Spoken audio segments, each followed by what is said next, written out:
The table was set as if royalty would be arriving, candles flickering, dishes steaming, chairs perfectly lined in neat rows that waited to be filled.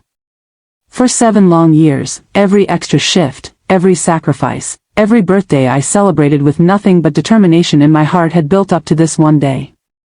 I stood in the center of my dream home, polished floors shining under the lights, balloons drifting against the ceiling, my children's faces lit with excitement. We had invited everyone, parents, siblings, cousins. I imagined laughter echoing through these walls, imagined my kids running to greet their grandparents, imagined finally being acknowledged for building something of my own. But as the minutes turned to hours, the driveway stayed empty, the phone silent, and the house too quiet. Not a single car pulled up. Not a single knock came at the door. My children looked at me with confusion in their eyes, their plates untouched, their joy fading into silence. That was the moment I felt the sharpest cut of all, not their absence, but the realization of what it meant.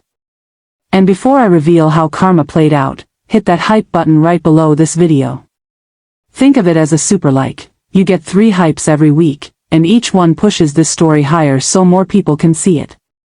And of course, tap like and subscribe so you don't miss the next tale, because what happened next destroyed the family hierarchy forever, and the final twist will leave you stunned. I'm Mara Ellison, and I'm in my late 30s. By most measures, I've built a life I can be proud of, but it didn't come easily, and it certainly didn't come with the applause of family behind me. I grew up in a house where love was never free. Every smile, every compliment, every ounce of approval was tied to meeting someone else's expectation. If you didn't fall in line, you weren't celebrated, you were criticized, belittled, or ignored. That's the foundation I came from, and it shaped me in ways I didn't understand until much later. As a little girl, whenever I said I wanted to own my own home someday, the answer was laughter or cruel remarks. You'll never make it, Mara, not with the way you are. Those words dug deep, but they didn't break me. They fueled me. Instead of arguing, I stored those comments in my chest like kindling, letting them spark a determination that would carry me through the years ahead. When I reached adulthood, it became clear that no one was going to hand me an easy path. So I worked. I worked harder than I thought a single person could. I took double shifts when everyone else went home. I accepted jobs that drained me because I knew they meant steady pay. I said no to vacations, no to luxuries, no to the little indulgences my friends took for granted. While they posted pictures of beaches and parties, I was quietly counting each dollar, telling myself, not yet, Mara. Hold on. Keep going. There were nights when I collapsed into bed so tired my bones felt like lead. Nights when I wanted to give up, when the idea of saving for a house felt like chasing smoke. But then I'd imagine my children who deserved better than I had. I pictured them growing up in a place that belonged to us, where laughter wasn't judged, where belonging wasn't conditional. That image kept me moving forward. For me, it was never just about buying property. It was about rewriting the script of my life. I wanted my kids to grow up knowing that sacrifice and persistence could create something permanent, something real. I wanted them to see in me what no one had ever shown me, that grit and belief can outlast cruelty and doubt. So when you hear me say I saved for 7 years to buy my dream home, understand this. It wasn't only about walls and floors. It was about proving, to myself and to them, that Mara Ellison could build more than a house. She could build a future. When I finally stepped into my new neighborhood, I felt like I had entered a different world. The streets were clean, lined with trees that swayed like they were welcoming me home, and the neighbors smiled when I passed by. It wasn't some lavish gated community, but it was peaceful, safe, and filled with people who looked out for one another. Kids rode their bikes in the evenings, couples tended to their gardens, and there was a rhythm of ordinary life that felt steady and good. To me, it was priceless, because it was mine. Every corner, every nail hammered into the frame of that house was paid for by my own hands, my own sacrifices. But if you compared my new world to the one I had grown up in, the difference was striking. My family's gatherings were never about connection, they were about competition. I had cousins who paraded new cars every other year, as if the shine on their tires somehow made them more important. They took extravagant vacations to Dubai, Paris, and Bali, flooding social media with photos of champagne dinners and rooftop views. My siblings weren't much different, especially my older brother, the so-called golden child. No matter what he did, no matter how mediocre, he was showered with praise. When he bought a car he could barely afford, the family celebrated like he had won a national award. When he stumbled through jobs, they still called him the pride of the family. And then there were my parents. With them, the story was always the same. Every accomplishment of mine was brushed aside, as though my achievements were invisible. If I mentioned a promotion at work, my father would barely glance up before asking, "So, when are you going to do something really impressive?" If I talked about saving for the future, my mother would smirk and say, "Money isn't everything, unless you know how to spend it properly." They had a way of turning even my victories into shadows, reminders that in their eyes I would never measure up. The truth is, while they were chasing appearances, I was chasing stability. I wasn't taking trips across the globe. I wasn't spending my weekends at luxury spas or buying designer clothes just to impress people who didn't care. I was clipping coupons, cooking at home, and saying no to nights out so I could tuck a little more away into my savings account. And yet, every time I sat across from them at family gatherings, it felt like they saw me as the poor relative, the one who never quite kept up.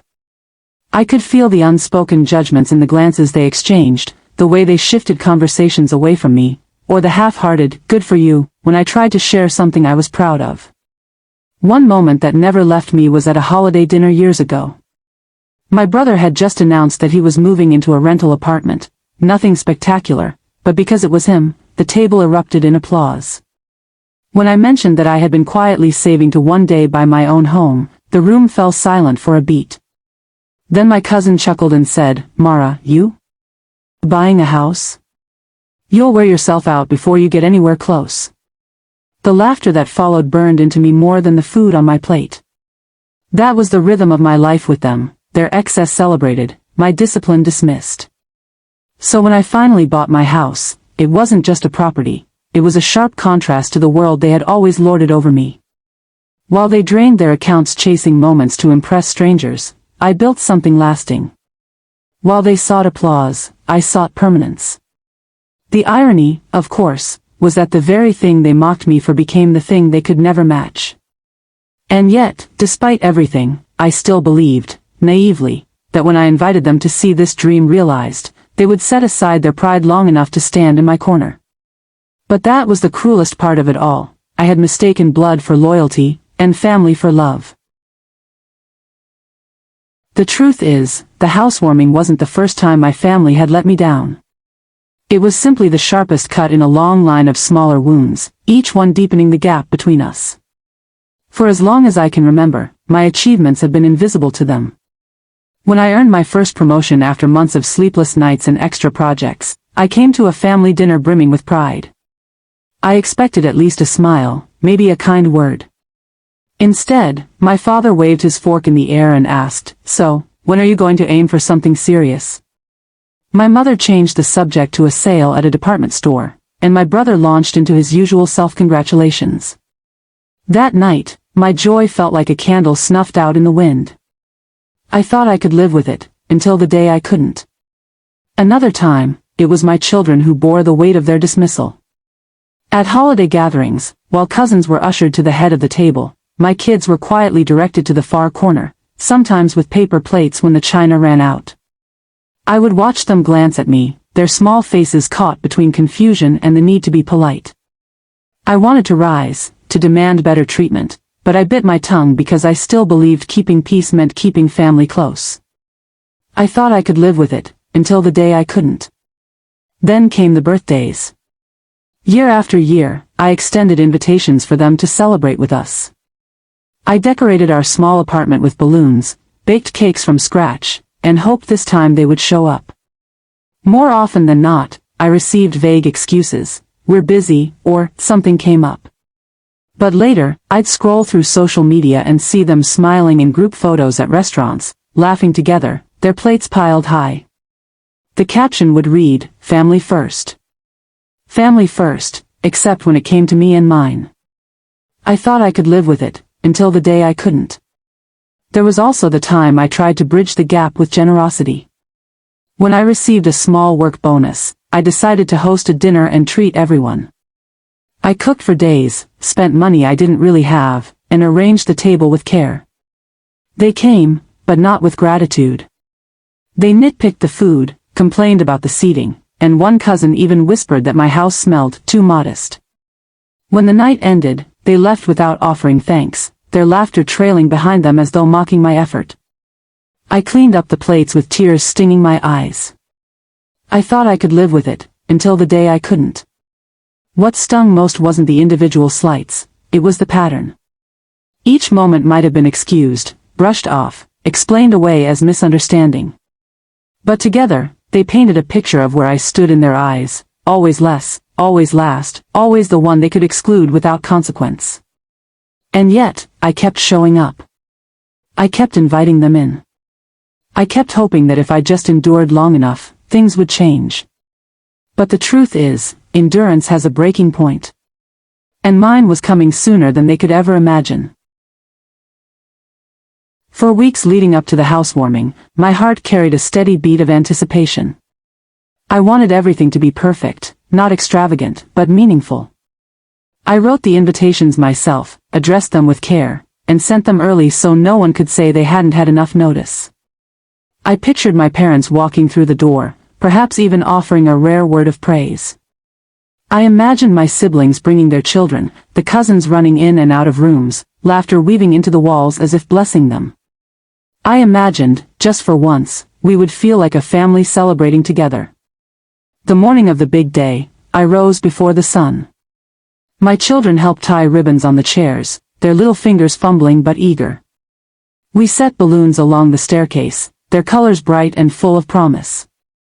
I cooked meals that reminded me of childhood, recipes I thought might soften old wounds and spark warmth around the table. Every plate was placed with care, every glass polished until it caught the light. As the clock ticked closer to the hour, my heart pounded with nervous pride. This was it. This was the day all my sacrifices would stand as proof, undeniable, that I had built something worthy. Then the waiting began. At first, I reassured myself they were just running late. I checked my phone for messages, nothing. I peeked through the window at the driveway, still empty. My children asked, "When will they be here, Mom?" and I smiled weakly, insisting, "Any minute now." The food cooled slightly, the drinks lost their fizz, and the balloons drifted a little lower, as if they too were waiting. Minutes stretched into hours. I dialed numbers, each ring echoing louder than the last until voicemail cut in. I scrolled through my phone, searching for a sign that someone was on the way, but there was silence. My children's voices grew softer, their earlier excitement dimming into quiet confusion.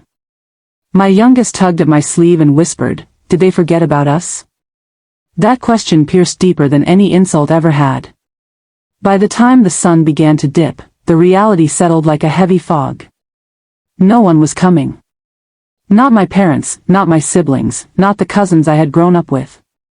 The chairs remained empty, the food untouched, the laughter I had imagined never arrived. My children sat at the table with plates before them, but their appetite had vanished.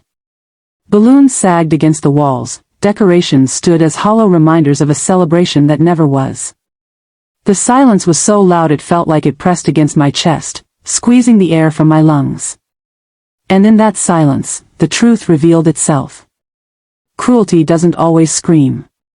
Sometimes it shows itself in absence, in the car that never pulls into the driveway, in the phone that never rings, in the door that never opens. Their message was clear without a word: my effort, my joy, my milestone didn't matter to them. And in that moment, surrounded by empty chairs and drooping balloons, I finally understood the weight of being forgotten by the very people you spend a lifetime trying to include. I remember sitting in the silence of that evening, the food cold on the table, the balloons slumped against the wall, and my children already tucked into bed with questions I couldn't answer. My first instinct was to crumble. I wanted to cry until there were no more tears, to scream into the emptiness of the house, to ask again and again why I wasn't enough for them. But as I sat there, staring at the untouched plates, a different voice rose inside me. It wasn't the voice of the wounded child who had always wanted their approval. It was the voice of the woman who had built this home brick by brick, who had carried burdens they couldn't imagine, who had survived every single time they dismissed her. That was the moment my breaking point became my turning point. The realization hit with the sharpness of glass: if they could so easily ignore my proudest moment, then they were never my family, just people I happened to be born to. Family shows up. Family celebrates you, even in small things. Family doesn't leave you standing alone in a decorated room, waiting for footsteps that never come.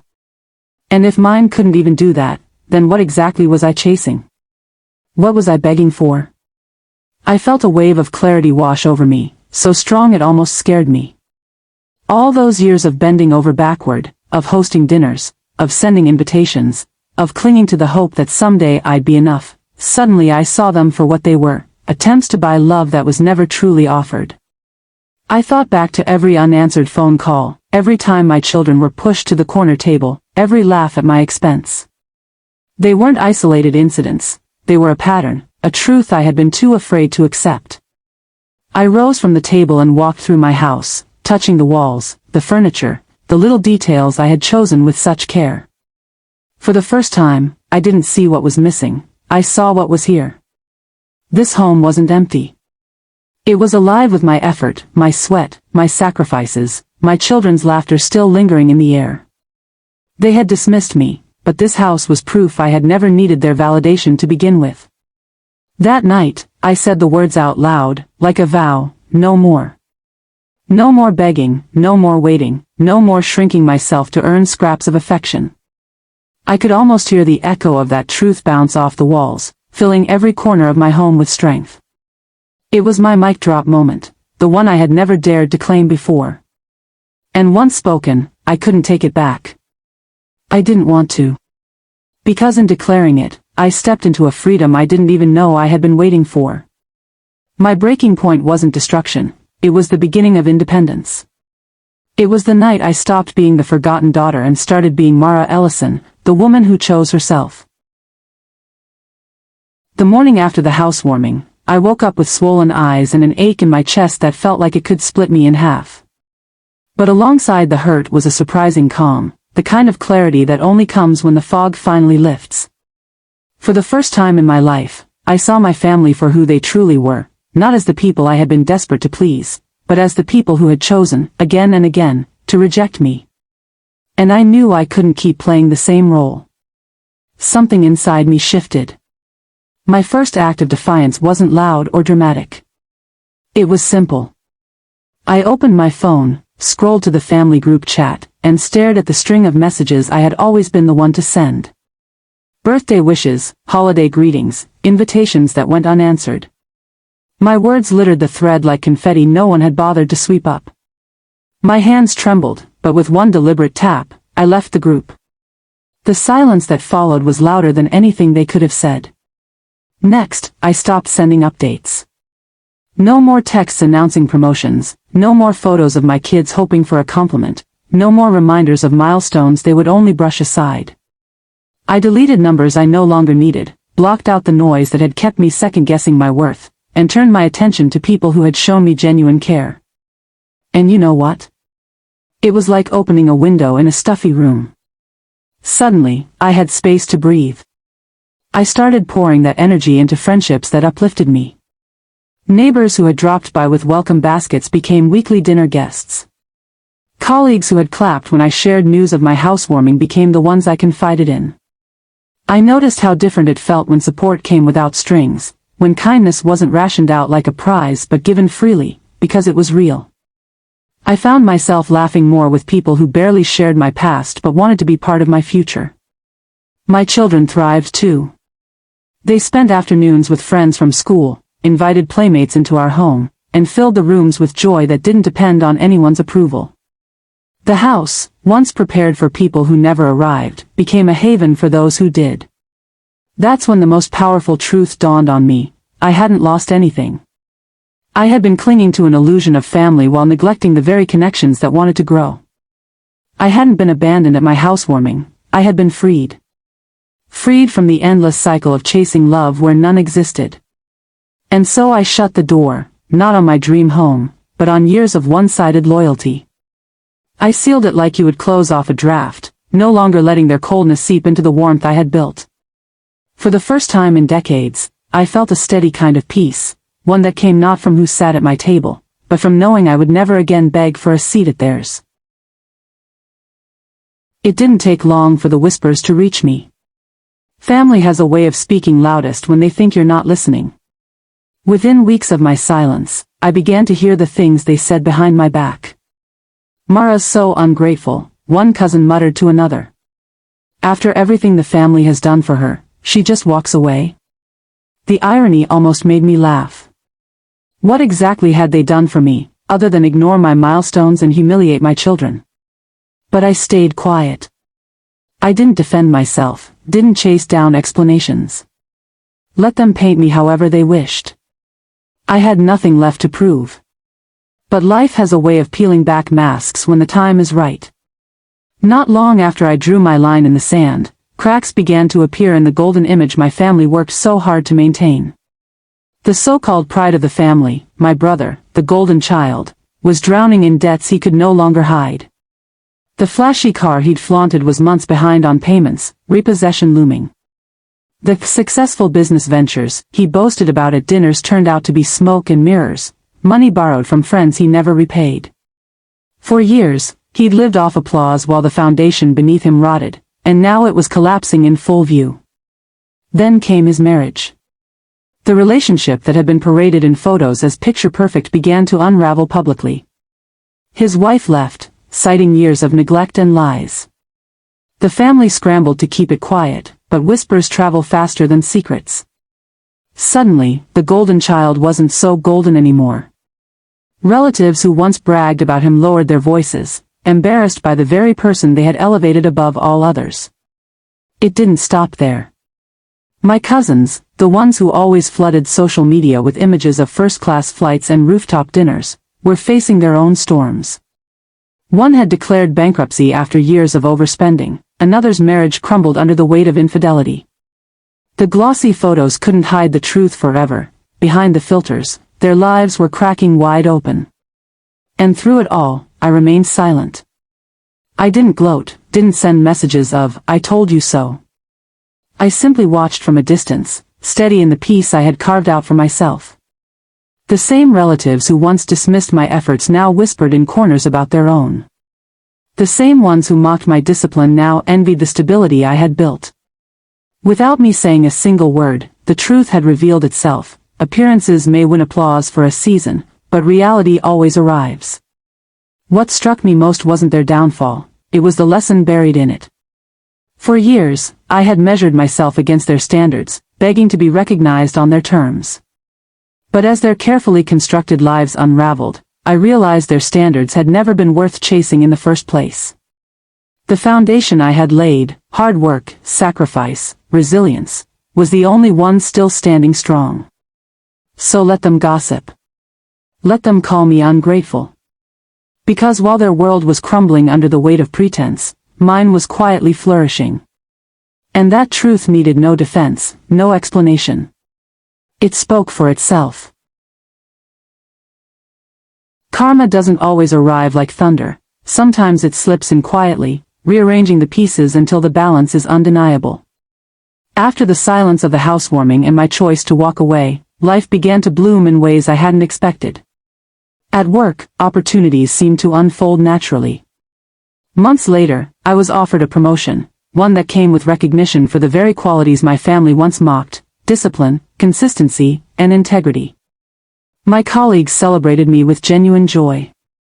They decorated my desk, brought a cake, and lifted glasses in a toast that felt warmer than any congratulations I had ever hoped for at a family table. For the first time, I felt seen not as someone struggling to measure up, but as someone who had earned every ounce of success. At home, the changes were even sweeter. My children began to thrive in the atmosphere of peace we had created. They invited their friends over without hesitation, filling the living room with laughter and energy. On weekends, the kitchen became our gathering place, cookies baking in the oven, music playing, and voices overlapping with joy. The house, once prepared for people who never arrived, became a place overflowing with those who truly wanted to be there. Neighbors dropped by with dishes during holidays, friends came to celebrate milestones, and my children's birthdays were surrounded with love from those who valued them. Every giggle, every hug, every shared meal stitched the fabric of a life richer than anything I had once begged my family to give me. Meanwhile, the family I had left behind began to unravel further. The golden child who once basked in endless praise was now the subject of whispered pity. His debts piled higher, his reputation eroded, and the same relatives who once applauded him started shaking their heads behind closed doors. Cousins who had flaunted their designer vacations and flashy cars faced arguments, financial troubles, and the bitter taste of envy. The images they once posted to project perfection now drew quiet judgment as cracks became too large to hide. What struck me most was the contrast. My modest home, built on patience and sacrifice, rang with genuine laughter, the kind that bubbles up from hearts at ease. In comparison, their mansions, so polished on the outside, echoed with emptiness. The air in their world grew heavy with tension, secrets, and the unspoken regret of choices made for appearance rather than truth. I didn't have to lift a finger to make it happen. I didn't need revenge or loud declarations. Karma had its own rhythm, its own timetable, and it delivered with precision. While I invested in love and authenticity, their investments in pride and pretense collapsed under their own weight.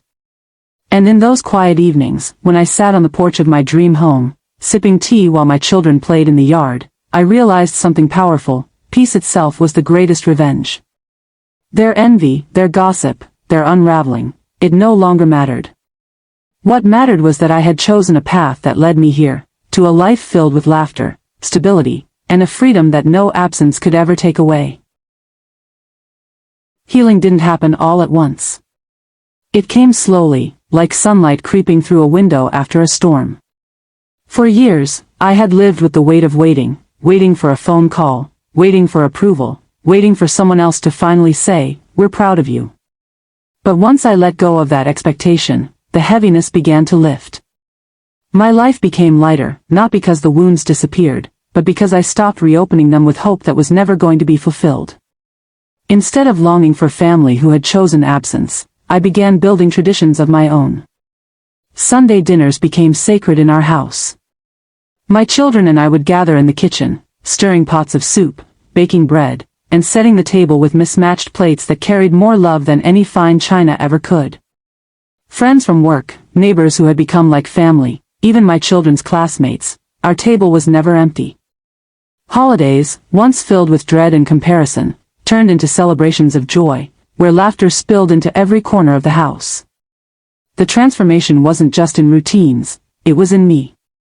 I no longer flinched when my phone stayed silent on birthdays, nor did I ache when scrolling past photos of relatives gathered without me. Their absence no longer defined my worth. My peace wasn't tied to who stood beside me, it was built into the very walls of the home I had sacrificed so much for. One evening, as I watched my children play a board game with friends in the living room, their laughter ringing out, I realized something profound.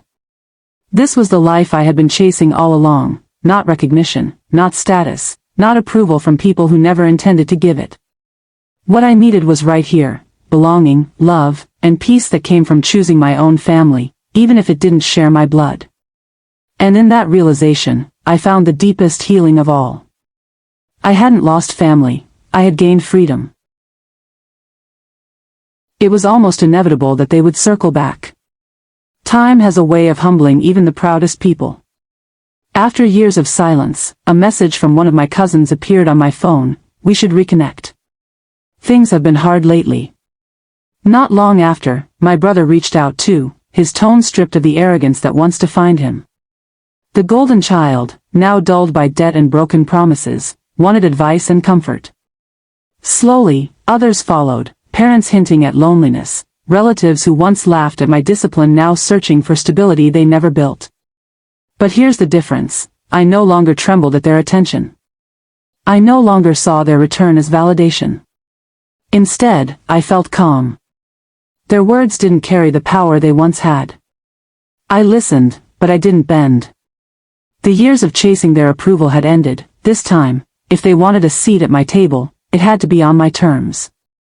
When a relative arrived at my door one evening, looking weary and defeated, I welcomed them politely but firmly. "This door is open for respect," I told them, "but never again for insults." My voice didn't waver, and my children stood nearby, watching me draw the line I had avoided for so long. It wasn't anger that spoke, it was clarity. The power shift was undeniable. For the first time, I wasn't the one hoping to belong. They were. And I realized the balance of control had never been about bloodlines, it had always been about what I was willing to accept. I no longer accepted scraps of affection or tolerated casual cruelty.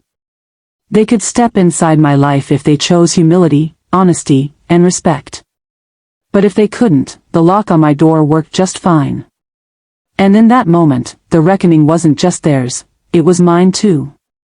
I had finally claimed my place, not beneath them, but above the need for their approval. When I look back on that day, the housewarming that never was, I can still feel the sting of silence. The empty chairs, the untouched food, the balloons slowly sinking were painful reminders of rejection. But now I see it differently. That day wasn't the end of something, it was the beginning. Their absence opened a door to my freedom, forcing me to stop clinging to a version of family that had only ever existed in my hopes. It was the moment I stopped begging for love and started building peace for myself and my children. Today, when my kids talk about our home, they don't remember the night no one came.